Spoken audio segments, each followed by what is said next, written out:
Olá, meu nome é Adriel, e esse aqui é um dos Fatos aos Dados, o nosso programa em que vamos trazer notícias, estudos, e também outras informações relevantes recentes para discutir tecnicamente assuntos que são do interesse tanto dos advogados, como de investigadores, como de todos aqueles que trabalham com inteligência de fontes abertas. A ideia central aqui do programa vai ser basicamente extrairmos desses casos, os fatos que vamos expor aqui, lições, discussões técnicas e realmente conselhos e até recomendações do que fazer e também do que não fazer em certas situações. Os temas são bem abrangentes, vamos abordar tópicos do dia a dia, tópicos também que envolvem não só questões da vida pessoal, mas também de questões de negócios a nível nacional e internacional. E a ideia central é essa, trazer a vocês esse conhecimento através de uma seleção de conteúdo que é de interesse de você que está nos assistindo. Deixa eu compartilhar aqui minha tela. Matéria no G1 da jornalista Rafaela Zen, na sexta passada, no dia 9 do 1. Exclusive, o denúncia de trabalho escravo atinge novo recorde no Brasil. Ao todo, foram registradas 4.515 denúncias ao longo do ano, segundo dados inéditos do Ministério dos Direitos Humanos. Construção Civil e Agronegócio concentram resgates, que são mais de 65 mil desde 1995. O Brasil registrou em 2025 o maior número de denúncias de trabalho escravo e de condições análogas à escravidão da série histórica. Ao todo, foram registradas 4.515 denúncias ao longo do ano, segundo os dados inéditos do Ministério dos Direitos Humanos da Cidadania, obtidos com exclusividade pelo G1. O número representa um aumento de 14% em relação a 2024, quando já havia sido registrado um recorde histórico, então, assim, é um recorde do recorde, de 3.959 denúncias. O crescimento reforça uma tendência de alta observada nos últimos anos e evidencia a persistência do trabalho escravo contemporâneo no país. Entre os registros de 2000, tá grande aqui ou pequeno? Se precisar, eu diminuo. Tá dando para ver legal? Tá Entre os ótimo. registros de 2025 estão denúncias de trabalho escravo infantil, além de casos envolvendo adultos submetidos a jornadas exaustivas, condições de degradante de trabalho, servidão por dívida e restrição de liberdade, práticas que caracterizam o crime segundo a legislação brasileira. Aí tem aqui os dados, deixa eu diminuir um pouquinho para aparecer. Brasil bate recorde de trabalho escravo, e aqui dá para ver o aumento das denúncias, né? E é sempre bom, porque uma das coisas que eu quando eu vejo esse tipo de estatística, eu lembro logo das minhas aulas de criminologia, os chamados dados negros, né? Que é justamente nesse aspecto de quando a gente olha uma estatística como essa, é sempre assim de então realmente está tendo um aumento de... Será que está tendo um aumento então, de escravos no Brasil? Não necessariamente. Está tendo um aumento de denúncias. Pode ser que existia mais, só não era denunciado. Então, isso aqui é o que é perceptível. Na criminologia, para quem não é formado em direito está nos assistindo, a gente está falando justamente daquilo que não chega ao conhecimento público, que é o caso aqui. Então, quantas pessoas ou quantas situações você visualiza, e aí todo tipo de situação, tá? De crimes ou violações de direitos, que não chegam ao conhecimento e não são registrados, não viram BO, não viram denúncias nesses órgãos, como no caso daqui do número 100, do Ministério dos Direitos Humanos. Então, não chega ao conhecimento, então não entra para a estatística, porque isso não é conhecido. Não quer dizer que não exista. Então, quando a gente olha para esses dados, é sempre bom reforçar isso. A gente está falando sempre de denúncias que estão sendo formalizadas, estão chegando ao conhecimento do poder público sobre situações do tipo. Outro aspecto também que é importante também deixar claro, que nem toda denúncia, obviamente, quer dizer que está ocorrendo que foi denunciado. A denúncia é apenas que está levando ao conhecimento do poder público de que alguma coisa possa estar ali que vale a pena apurar, que vale a pena investigar, e que por isso é importante. Então, assim, eu acho que tem duas formas de ler isso aqui. Primeiro, não concluir que está tendo mais trabalho escravo no Brasil. Não quer dizer isso. Não é isso que está sendo trazido na matéria. Apenas que mais pessoas estão denunciando e mais denúncias estão chegando e sendo computadas pelo órgão competente, no caso aqui, o Ministério dos Direitos Humanos. O segundo é que não necessariamente toda denúncia quer dizer que há um crime, e aí tem os órgãos para investigar, mas é importante entender que as pessoas estão denunciando. Eu acho que é um bom ponto nesse sentido, né? Então, se sentindo mais confortáveis de trazer a conhecimento do poder público que, quando alguém suspeita, pelo menos, que há uma violação de direitos, ela se sente confortável em utilizar esses mecanismos do poder público para fazer denúncia, o que a gente sempre é favorável. Inclusive, vale para um dos tópicos que a gente Não, faz, né? é Que é isso que eu pela ia falar denúncia. agora. Inclusive, nem isso, eu ia falar que inclusive isso é um grande diferencial da nossa due diligence, né. Eu acho que as plataformas hoje em dia automatizadas, elas te dão aquele susto, né? Elas vêm com uma certidão dizendo: meu Deus, denúncia de trabalho escravo, né? Uma coisa assim. E aí, o que que a gente faz? A gente vai apurar isso. A gente vai pegar esse documento, esse processo, esse auto de infração e a gente vai ler, né? A gente vai buscar entender se realmente foi essa denúncia, foi para essa empresa mesmo, né? Quem denunciou, né? Enfim, se der para obter esse tipo de informação. E qual foi a conclusão, né? Desse inquérito, desse processo, desse procedimento. Em muitos casos acontece, às vezes nem sempre em trabalho, análogo à escravidão, mas às vezes alguma multa, né? Algum processo trabalhista, que o nome da empresa está ali porque enfim, porque o nome da empresa não é testemunha, mas está envolvida ali por uma outra questão, né? O nome da pessoa está envolvida ali e não tem nada a ver. Então tem a importância da gente checar, de ter esse segundo nível de checagem, né? Que às vezes uma ferramenta automatizada não vai te trazer. Então, ela te traz um risco altíssimo, num quesito ali absurdo, que é um risco trabalhista, um risco reputacional, mas que às vezes não está diretamente relacionado a você, né? Não estou tirando aqui, né, o peso dessa questão, e em muitos casos né, tem a multa, tem o processo e realmente tem uma culpa no cartório ali, mas em outros casos não, a gente consegue mitigar esse risco, né? O que você está trazendo é um ponto, inclusive, eu acho até que as plataformas erram no sentido mais oposto, que é mais no sentido de trazer o que está na lista, mas não trazer quem de fato já sofreu uma denúncia, ou já sofreu uma apuração e que isso não é computado de alguma forma. E que é Uhum. possível fazer esse tipo de pesquisa, Sim. né? E a Ah, gente faz, né? e a gente faz. Tanto é Exato. possível que a gente faz. É algo parecido com. Até fazendo um paralelo para quem não entende, né? Que como eu falei, assim, não é porque alguém é investigado que alguém é culpado. Geralmente, as plataformas, essas plataformas de Big Data, elas se concentram muito na publicação, que a gente vai mostrar aqui também, né, ligado a essa matéria, a publicação final da lista final de trabalho escravo, ou seja, aqueles que tiveram uma investigação, condenou-se a empresa de que sim, que ela estava violando direitos humanos, que ela estava cometendo trabalho na área da escravidão, houve prazo de defesa, enfim, todo o processo administrativo interno e saiu-se essa publicação final. Então, geralmente, as plataformas focam muito nessa lista final. Mas aí fica a pergunta, pô, e se a empresa foi investigada e teve, não sei, teve melhorias, bababá, ajustou sei lá o que e tal, e acabou não indo para a lista final. Eu que vou me relacionar com essa empresa, sei lá, vou tratar esse cara como um parceiro de negócios ou como fornecedor, por mais que eu não vá para a Não, lista e ainda final, posso investir, quero comprar essa empresa. quero Imagina, comprar quero essa botar empresa. dinheiro nessa empresa.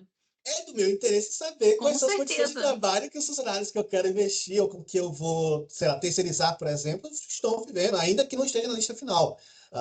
Até, nem que seja para eu demandar e fazer perguntas mais diretas numa due diligence, por exemplo, para aquela empresa, para aquele terceiro com que eu pretendo me relacionar, para que ele me dê mais informações de, olha, eu vi que você passou por um procedimento investigativo 2 anos atrás e que foram detectados alguns pontos de atenção. Eu queria saber se você corrigiu isso. Assim, é muito direto e aí mais a questão. Plataforma nenhuma vai fazer isso, né? Hoje em Não, dia as plataformas não é business fazem. as usual. É natural que, se você vai contratar um fornecedor, um parceiro estratégico ali para o seu negócio, ou se você vai investir um dinheiro, que você faça uma due diligence e que você pergunte. Por favor, Sim, você pode me esclarecer esse ponto aqui? Né? Então, assim, tem que desmistificar isso, né? até É. porque a ideia de. É aquilo, né? Quando a gente fala de due diligence, eu acho até importante para quem não está acostumado com esses termos, seja due diligence, background check, a ideia aqui é diminuir a assimetria informacional. Eu acho que esse é o grande ponto-chave. Você vai se relacionar com alguém, no caso de um negócio, né, seja uma contratação de um terceiro, um prestador de serviço, ou uma aquisição de uma empresa, um dos lados sabe mais do que o outro do negócio. Então, a ideia do diligence ou do background check é justamente diminuir isso.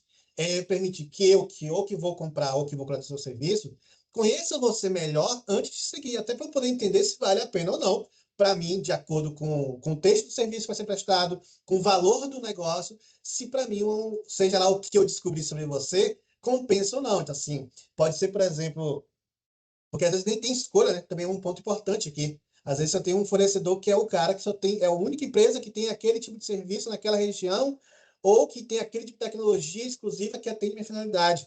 Tá, mas aí eu descubro que, por exemplo, eles já passaram por um procedimento de auditoria do pessoal da Fiscalização do Trabalho e que teve uns pontos de atenção. Talvez não tão grave como esse, mas já teve. Então, assim, e o tipo de reflexo que eu notei? Como é que eu consigo adotar medidas para mitigar esses isso. riscos se eu não tiver Eu escolha? acho que o nosso trabalho não é.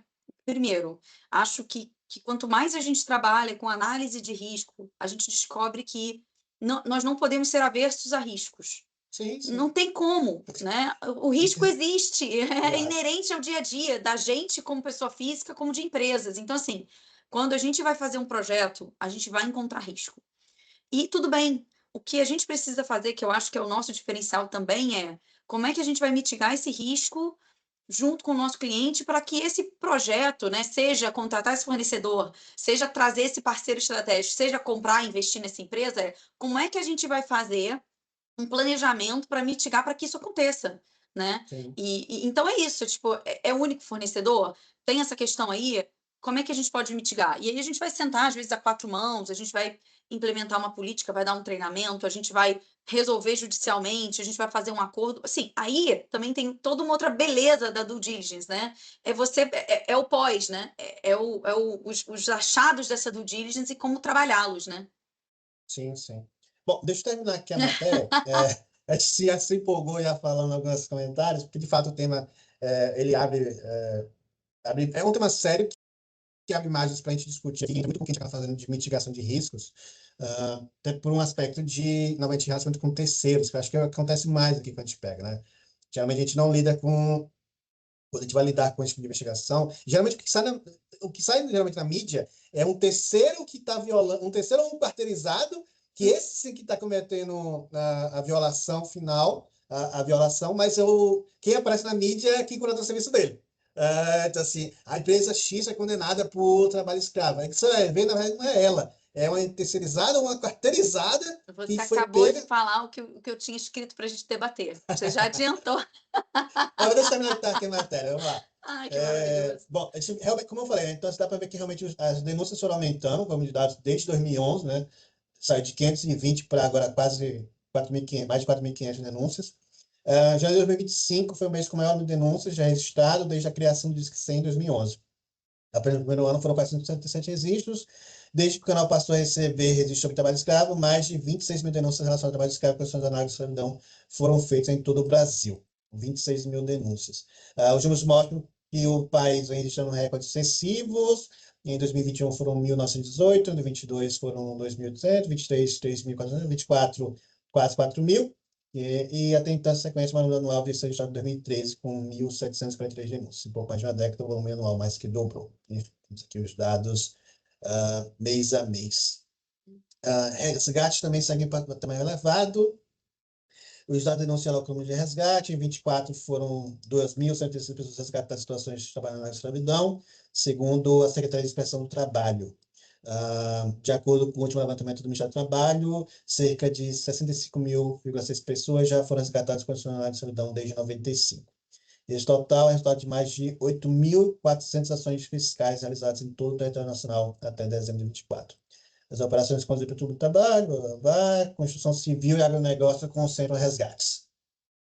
Em 2024, os setores econômicos com maior número de trabalhadores resgatados, segundo a Classificação Nacional de Atividades Econômicas, o famoso CNAE, foram construção de edifícios, 293 resgatados, cultivo de café, cultivo de cebola, serviço de construção de terreno, cultivo e colheita e horticultura, exceto morango. Então, temos construção e temos 4 CNAEs voltados para a questão de agricultura aqui. Os dados também revelam mudança importante no perfil do problema. 30% dos trabalhadores resgatados em 2024 estavam em áreas urbanas. Isso aqui também é um aspecto importante, né? Porque geralmente quando a gente pensa nisso, a gente pensa isso acontecendo em fazenda, interior, mas a gente está notando aqui também, Se você for infelizmente, uma pensar, mudança. construção civil não está construindo prédio, né? Nem sei, exato, por exemplo, É, a gente já está pensando já em ambientes urbanos, de não é? fato, É isso aí. indicando um avanço para esse fora do meio rural. Especialistas destacam aumento de denúncias, enfim, o que eu falei, né? Especialistas destacam que o aumento de denúncias não significa necessariamente que isolado do crime, mas pode efetuar maior conscientização da população. Enfim, foi o que eu acabei de mencionar aqui. Ainda assim, os números de trabalho escravo são um problema estrutural no Brasil. E aí aqui tem como denunciar, né? Desde que 100. E é isso. Bom, Gente, tem muita coisa para falar, Adriel. dá para falar de muito assunto aqui. Vamos lá. Antes de mais nada, antes de a gente começar a entrar nos tópicos, eu acho importante deixar muito claro, já que a gente mencionou aqui, que quando a gente fala de trabalho escravo, e aí que eu falei dessa questão dessa lista final, é muito importante saber onde consultar. Para você que não tem plataforma hoje, que tem na plataforma de Big Data que faz essas buscas, geralmente todas elas têm, tá? Mas para você que não tem e quer saber como é que é, primeiro eu vou deixar já a dica aqui, aproveitar fazendo a dica nossa, que é acessar no site da SM, nosso escritório, ela tem uma página de fontes abertas. E essa página de fontes abertas vai te levar para essa página aqui, que é uma página que nós desenvolvemos, que o foco é justamente catalogar fontes que vocês vão poder usar para fazer várias consultas e pesquisas. Dentre elas, ter acesso à lista de trabalho escravo no Brasil. Tá? No caso da lista de trabalho escravo, você consegue consultá-la aqui na coluna Organizações. Tá? Você vem aqui em listas restritivas e sanções e vai estar aqui combate ao trabalho e condições. Vocês estão vendo que quando você bota o mousezinho sobre o link, ele já aparece como é que usa, qual a informação que você precisa passar e o que é que retorna de dados, tá? Bom, clicando aqui nesse linkzinho, você já tem acesso, então, à página. E aqui você tem a lista atualizada de trabalho escravo, tá? Então, das pegadoras que tem o submetido de trabalho escravo, você pode aqui baixar em PDF, o Excel, ou em outros formatos também.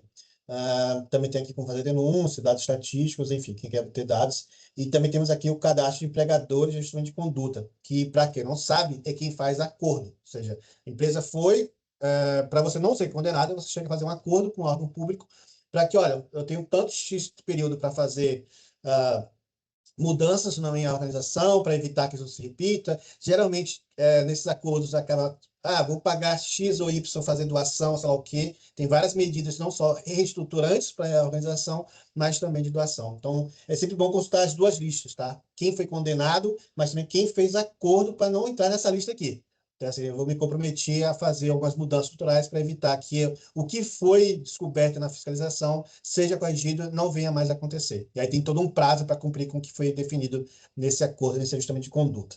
Tá? Então, vale a pena sempre olhar as duas listas aqui. Bom, acho que é isso aqui a princípio. Vou parar de compartilhar para a gente poder agora começar a discutir.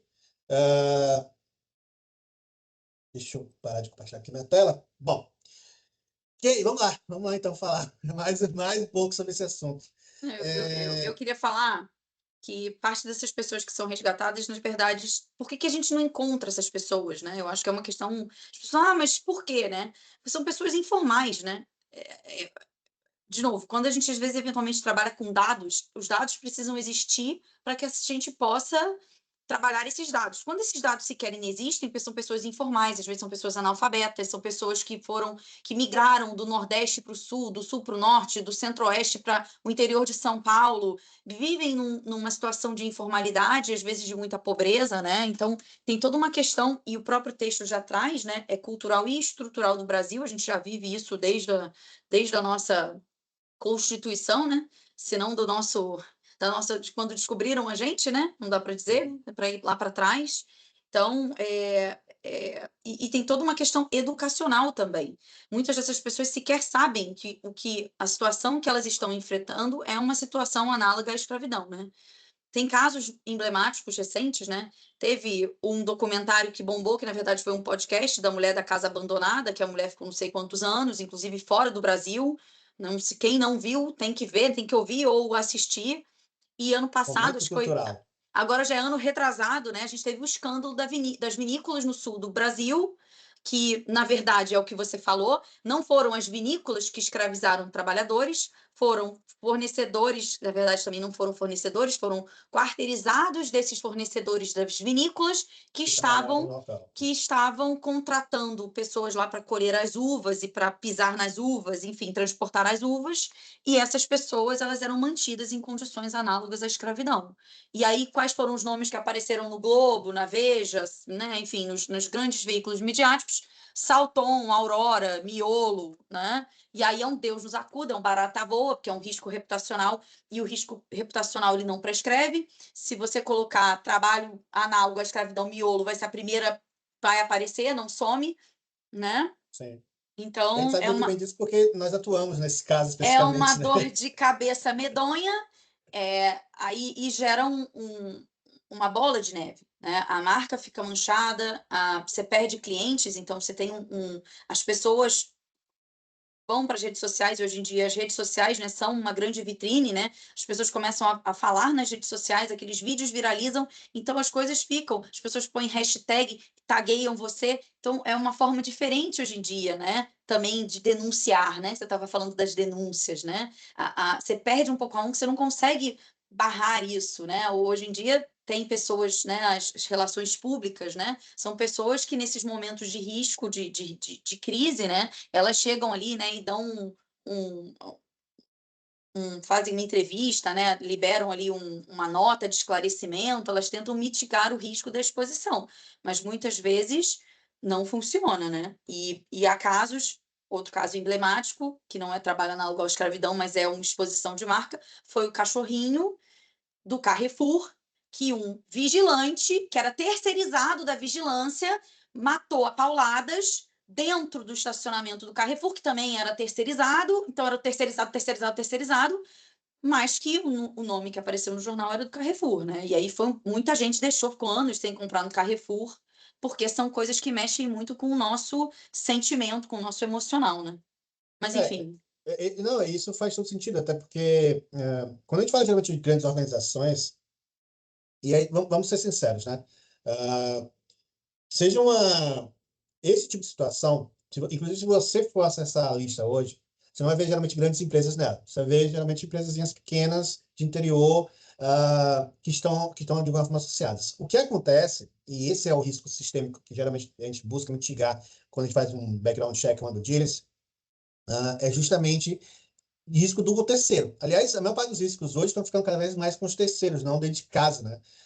E aí até mudando, até abrindo aqui um enorme parênteses, um outro risco que também tem ficado muito com o terceiro, que ficou muito popular no passado, foi o risco a gente viu do Banco Central de cyber, de credenciais vazadas, que é da empresa terceirizada, a empresa terceirizada que prestava serviço para o Banco Central, mas tinha acesso aos dados do Banco Central. Então, assim, às vezes o risco, nessa mesma situação, o risco não está na grande organização, não está na empresa da marca conhecida, mas está em com quem ele se relaciona. Quem é aquele que vai prestar um serviço para ele dentro de campo, aquele que vai utilizar a marca dele ou vai utilizar a infraestrutura dele para fazer um tipo de serviço, e é essa pessoa que está carregando o risco. E hoje ainda E por que isso? Porque essas empresas mais robustas já têm políticas e processos bem implementados, inclusive para analisar esse fornecedor de primeiro nível, mas esse fornecedor que foi contratado não tem esse flow down dessas mesmas políticas, desse mesmo cuidado. E Exatamente. aí ele acaba contratando o mais barato, o mais próximo, ou a empresa do irmão, do primo, do tio, enfim, sabemos. Sabemos E aí, exatamente. num primeiro nível, você está achando que está tudo lindo. Dentro de casa, você faz auditoria, tá belíssimo. O problema é que, né? O problema não é dentro de casa, né? É porta fora. Exatamente. E agora que a gente vive num mundo em que o próprio STF já validou a terceirização fim como algo legal, esse é um ponto que tem que estar no radar, não tem nem opção, né? Principalmente porque grandes empresas, normalmente, organizações e grandes empresas, elas não vão fazer tudo dentro de casa. Assim, elas vão fazer o core business dentro de casa. Mas tudo aquilo que é de alguma forma paralelo ou apenas complementar, ela vai terceirizar. O que ela dá para terceirizar, que vai pagar mais barato, beleza. E geralmente a questão é essa, né? Então é um negócio de custo, e aí entra muito essa linha. Tanto que uma das coisas que a gente geralmente recomenda, quando a gente fala de organizações que querem montar programas de compliance e vão adotar, vamos começar a fazer do diligence background check dos nossos terceiros, daqueles com quem a gente se relaciona, dos nossos parceiros, prestadores de serviço e tudo mais.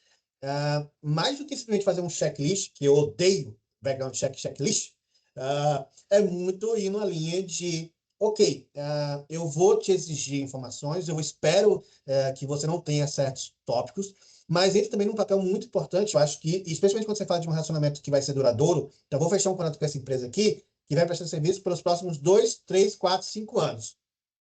Ou é uma empresa que é uma empresa muito importante para a minha infraestrutura, eu não quero fazer, não quero ter algo interno em mim, mas ele vai prestar serviço para mim um contrato de alto valor, entra um aspecto educacional importante. Entra um aspecto Claro. de, olha, eu entendi que você, no checklist, né? Você tem programa de compliance? O cara diz, não, tem. Tá, mas qual é o programa de compliance? Eu tenho mandei fazer um código de ética aqui com um advogado meu que eu conheci. Tá, mas o que acontece se tiver um problema? Para quem eu denuncio? Tem que dar denúncia? Não, a pessoa apenas tem que procurar aviso do chefe. Tá. Eu tenho se tiver uma situação de, não sei, um incidente desse trabalhista, como é que você lida? O seu funcionário fica confortável, ele tem que reportar quem?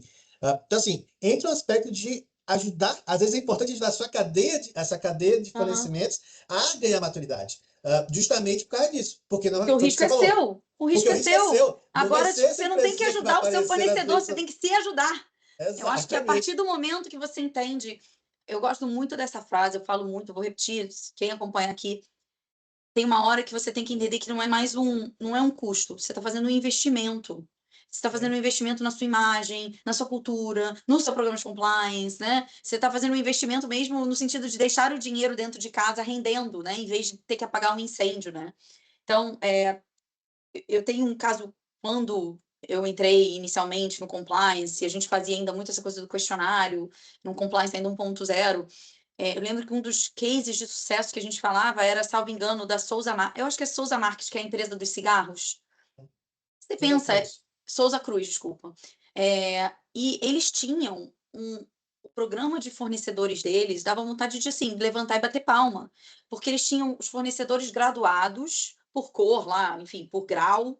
Eles faziam monitoramento desses fornecedores, então eles tinham um time que estava constantemente o ano todo visitando as plantas desses fornecedores, onde eles fazem tabaco, né? Então, venda de cigarro. Então, eles visitavam esses fornecedores. Eles não Eles tinham essa. compravam, no caso, o tabaco, né? Exatamente, eles tinham um programa efetivo de análise de fornecedor, sabe? Muito legal, assim, muito robusto. Isso, assim, anos atrás, assim, acho que ainda está implementado desta forma. E eu lembro que isso me marcou muito, porque, obviamente, é uma empresa que tem dinheiro, né, tem budget para isso, né? E eu sei que a realidade de muitas empresas é não ter budget para isso. Então, como se precaver, né, quando você não tem orçamento? Então, hoje em dia você tem essas ferramentas automatizadas, você tem questionário, você tem hoje em dia pesquisa de fontes abertas, onde você pode confirmar, né? Recentemente a gente teve um caso, né, de buscar um endereço, de confirmar aquele endereço, de ligar, né? Há formas, né, de ter um orçamento limitado, mas continuar atingindo a finalidade mínima, que é confirmar que aquele fornecedor ou, né, subcontratado ou quarteirizado ali tem um mínimo ali de idoneidade, né? Sim. E até aproveitando aqui, vou compartilhar novamente. Como eu falei, na nossa página do StartMe, nessa página aqui de fontes abertas que nós temos, você tem um grupo aqui chamado Confirmada Trabalhista que você permite fazer esse tipo de consulta. A gente falou aqui sobre justamente esses casos que não estão na lista final. Como é que eu acho, então, que não está na lista final? Uma possibilidade que você tem, por exemplo, é no próprio site, que foi mencionado na matéria. Vou abrir aqui o site. Você tem aqui que processo eletrônico, que é o Secretaria de Inspeção do Trabalho.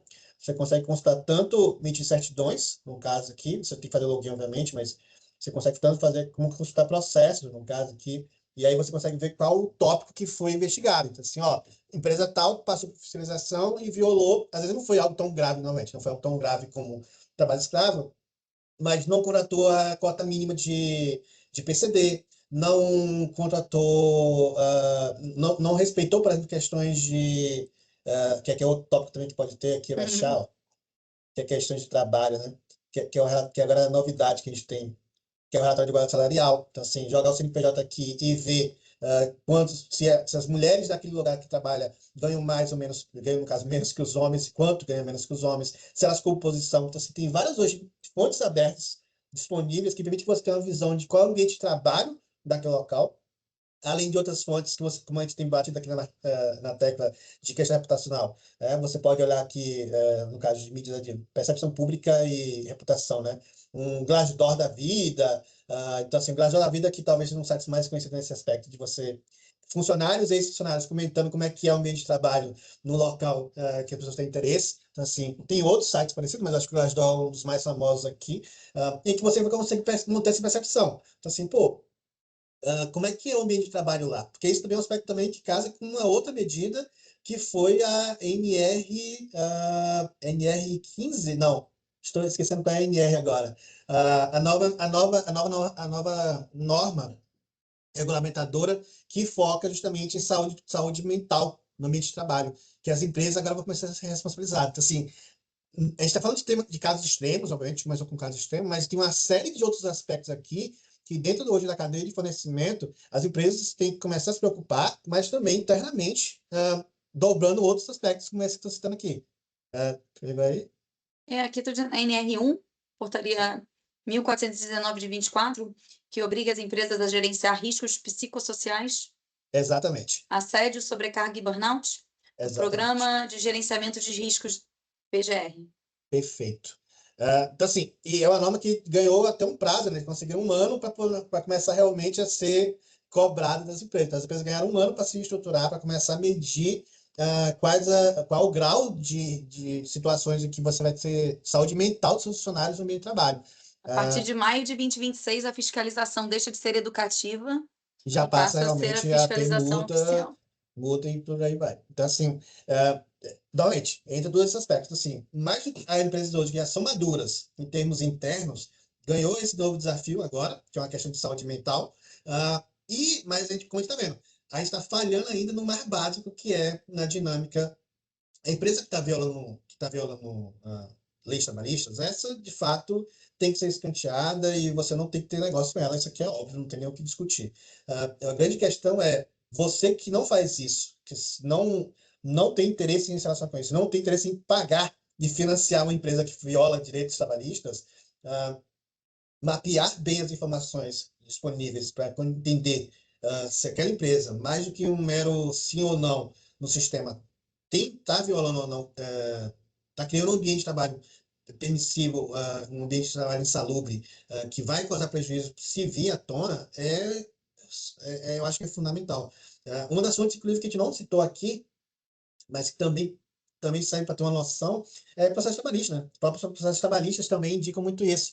Geralmente, quando um empregado terceirizado ou quarteirizado, ele entra com a ação trabalhista, ele bota todo mundo na cadeia. Então, assim, quem é a empresa dele, com quem ele tinha relação formal, quem contratou que terceirizava e quem se beneficiava do trabalho dele. Então, todos eles entram na lista final como réus de um processo trabalhista. E lá na lista de assuntos do processo, a gente consegue também filtrar através de várias plataformas também, que tipo de assunto é mais comum. Então, tem muito processo em que um dos tópicos mencionados na ação trabalhista é assédio, por exemplo. Ou outra situação mais grave, né? Violência, e por aí vai. Então, assim, é uma forma também de você medir por meio dessas pesquisas, seja no CIT, né? Como a gente fala aqui na Secretaria de Educação do Trabalho, seja no Ministério Público do Trabalho, que também é uma outra fonte que acabei não passando aqui, mas que também vocês podem consultar, né, na Tem Confederação muita Trabalhista. fonte, né? O MPT, no caso, vocês podem ir aqui, consultar, pesquisar pela parte, ver se tem uma investigação aberta para o Ministério Público. E aí, no caso, pode ir tanto federal como estadual, você vai no estado específico, e aí você consegue consultar. Então, aqui no Rio Grande do Sul, onde eu estou nesse momento, você consegue vir aqui em serviços, consultas, e aí você pode fazer as pesquisas aqui. Então, você pode precisar tanto portaria e instruções, mas também você pode fazer outras inventários investigados. Tem consulta de procedimentos também. Procedimentos, você joga aqui e vê quem está sendo investigado pelo quê. Novamente, isso não quer dizer que as pessoas estão sendo acusadas ou sejam condenadas pelo que está aqui nesses procedimentos, mas apenas que os procedimentos foram abertos para investigar a conduta daquela empresa em um tópico que ou o Ministério do Trabalho ficou sabendo por notícias, ou porque alguém chegou uma denúncia para ele e ele foi lá investigar se tinha. Todos os MPTs permitem emissão de certidão negativa de feitos, né? Então você também consegue ter aqui uma lista completa. Mas eu quero saber o detalhe disso. Você consegue consultar aqui, ter acesso, enfim. Então, seja o CIT, seja seja o MPT, ou diretamente os processos trabalhistas, né? No caso, você ir lá no processo judicial e fazer a consulta e entender do que é que aquele processo tratou e tudo mais, eu acho que é importante. São sempre esse conjunto de fontes que vai montar para você um mapa de quais são os problemas que esse meu terceiro tem, seja um terceiro com quem eu sou obrigado a me relacionar, por vários motivos que a gente elencou aqui, ou porque infelizmente, é o que tem o melhor serviço, ainda que tenha todas essas ressalvas. Então, o que é que eu posso fazer para mitigar esses riscos? E aí você pode pensar estrategicamente como lidar com isso, né? Acho que é isso, Adriel. E, bem, qualquer dúvida que tenha, a gente também está à disposição para ajudar, para esclarecer e para apoiar nesse processo. desde o momento que você vai lidar preciso selecionar um fornecedor ou fazer um serviço, ou quero checar aquela empresa que eu quero fazer investimento ou quero adquirir, mas até momentos em que a situação explode. Então, assim, tanto de forma preventiva como de forma reativa, a gente consegue atuar aqui.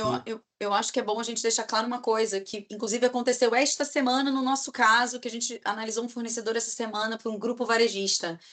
O CNPJ pode estar lindo, o CNPJ pode estar belíssimo. É importante olhar a pessoa, né, os sócios. É importante a gente tomar o cuidado de, né, de olhar aquela pessoa física ali, né? Olhar o CPF também, né? Então a gente falou aqui essa questão toda, né, da quarteirização das empresas. A gente está falando do fornecedor, muitas vezes a gente associa com um CNPJ e às vezes o risco está na pessoa física. Então tem essa camada também de pessoas, né?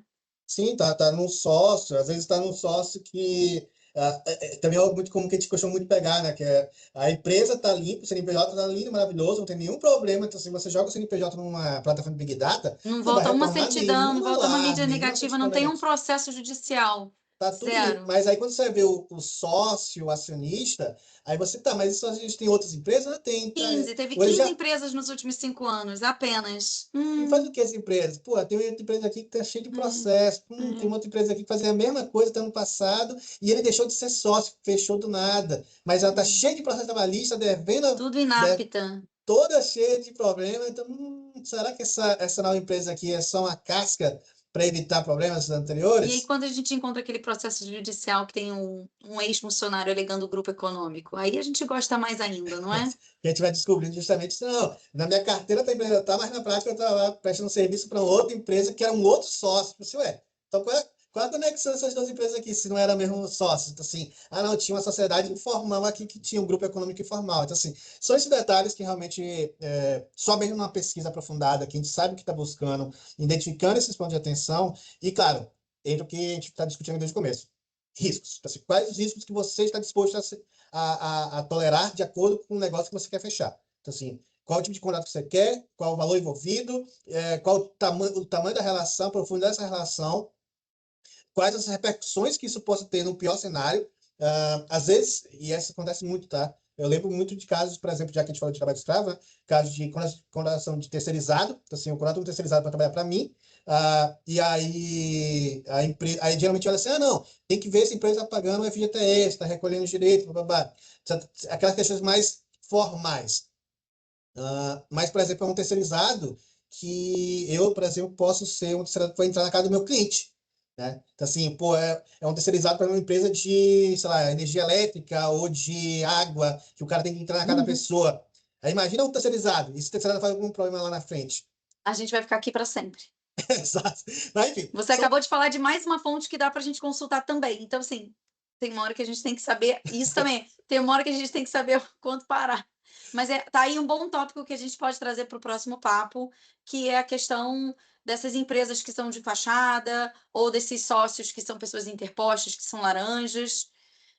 Enfim, assunto é o que não especialmente em casos falta. de fraude, que a gente tem Exatamente. tópicos para falar aqui também de casos de fraude. Bom, pessoal, essa matéria que a gente trouxe hoje para destacar aqui, para falar para vocês, e espero que tenha sido proveitoso. Ficou aí a dica para vocês acessarem a página de fontes abertas, é gratuito, tá? Não paga nada aqui, tem uma lista de fontes lá, tanto fontes públicas quanto fontes privadas. Algumas delas, para você ter acesso às informações, como algumas plataformas, você vai ter que pagar, mas fica lá a recomendação de para que serve, o que você consegue em cada plataforma. Então, fica a seu critério utilizar ou não, seja a fonte pública diretamente, seja essa fonte privada que vai reunir esses dados, mas a ideia é organizar tudo para facilitar a sua pesquisa. Você que não tem algo estruturado, especialmente ainda, não, na sua empresa, na sua organização não tem algo estruturado, ou você que é um empreendedor, não tem uma grande empresa, mas precisa lidar, quer evitar esse tipo de risco por associação, até por outros tópicos que a gente nem mencionou aqui, como, por exemplo, que assuntos que estão hoje no dia, né, para a questão de associação com empresas que lavam dinheiro de crime organizado, que é um outro tópico também bem sério. Então, você que quer ter esses riscos, está aí, tá? Só acessar o site da SM Advogados, o link está aqui na descrição. A página, o link também para essa página vai estar lá, mas a gente vai deixar também aqui disponível para vocês. E, claro, a SM está disponível também, se você precisa seja uma orientação para reestruturar ou estruturar na sua organização uma checagem de fornecedor, uma checagem de preço de serviço, ou precisa de uma avaliação mais robusta para um contrato que você quer fechar, seja um prestador, um parceiro de negócio, ou para uma aquisição, um investimento que você quer fazer, nós estamos aqui disponíveis para poder atuar e dar suporte a você nesse seu negócio, tá bom? Bom, por isso é hoje, né? Por hoje é só. Eu vou fazer um convite para, se alguém que assistiu a gente ler algum artigo, ficar sabendo de algum caso que queira que a gente comente, para mandar para a gente. Pode deixar nos comentários, pode mandar um e-mail, escrever para a gente no WhatsApp. A gente a gente vai adorar receber e a gente vai adorar reagir e trazer aqui para conversar com vocês. Exatamente. Bom, pessoal, é isso. Valeu. Obrigado. Tchau, gente.